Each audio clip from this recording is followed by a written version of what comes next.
ہمارے رب العالمین سورہ بقرہ میں 56 میں فرماتے ہیں ثم بعثناکم من بعد موتکم لعلکم تشکرون، پھر ہم نے تمہیں تمہاری موت کے بعد اٹھا کھڑا کیا تاکہ تم احسان مانو۔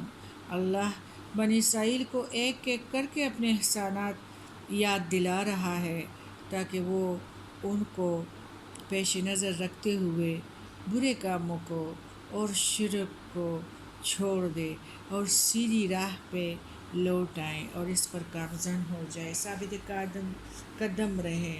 اس آیات میں سابقہ واقعات مسلسل بیان ہو رہا ہے۔ جب بنی اسرائیل کے ایک گروہ نے حضرت موسیٰ علیہ السلام سے کہا کہ ہم تو اللہ کو اپنی ظاہری اور مادی آنکھوں سے دیکھیں گے، تو ان کی اس گستاخی کی وجہ سے ان پر بجلی گری اور وہ سب مر گئے۔ حضرت موسیٰ علیہ السلام نے جب یہ دیکھا تو عرض کیا، اے پروردگار، میں ان لوگوں کو بنی اسرائیل کے سامنے گواہی دینے کے لیے لایا تھا، اب یہ مر گئے، قوم کو کیا جواب دوں گا اور ان کے سامنے کیا دلیل پیش کروں گا؟ اللہ نے انہیں دوبارہ زندہ کر دیا اور موسیٰ علیہ السلام کی دعا کی وجہ سے دوبارہ زندگی دی۔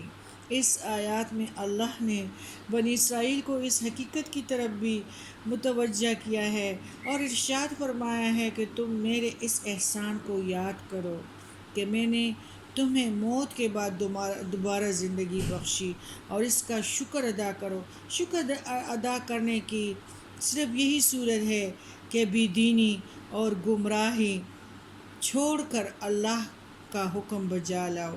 اس واقعے سے پتہ چلتا ہے کہ اللہ کے حضور میں گستاخی اور اس ذات پاک سے بیجا مطالبہ کرنا بہت بڑا گناہ ہے اور اس کی بہت سخت سزا ہے۔ ان لوگوں نے اللہ کو اپنی آنکھوں سے بے حجابانہ یعنی بے پردہ، یعنی کہ ہم اس کوئی پردہ نہ ہو اور ہم اللہ کو آمنے سامنے دیکھیں، بشر کے حوصلے سے یہ بہت بلند بات ہے۔ اس گستاخی کی ان کو سزا ملی۔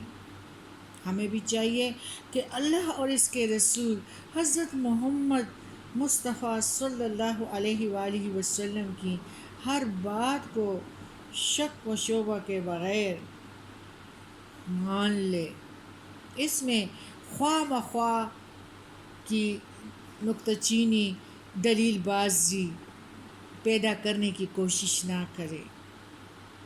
اس طرح انسان کے اندر کٹ حجتی کی عادت پڑ جاتی ہے اور جو لوگ کٹ حجتی کی عادی ہوتے ہیں وہ ہمیشہ عمل سے پھر جی چراتے ہیں۔ دیکھو، کچھ لوگ عید میلاد النبی آئی تو راتیں ڈانس اور ناچ اور دھمالوں پہ گزاریں گے، لائٹوں میں گزاریں گے، نفل یا عبادت اور اس کی طرف نہیں آئیں گے۔ کچھ لوگ آپ کو پتہ ہے، اور اسلام جو ہے شور کا مزاج اسلام کا ہے ہی نہیں۔ اسلام کا ہے ٹک کے جا نماز پہ بیٹھ جاؤ، قرآن پاک کھولو، پڑھو، خدا کرے 2 آیات ہو، ترجمے کے ساتھ غور کرو۔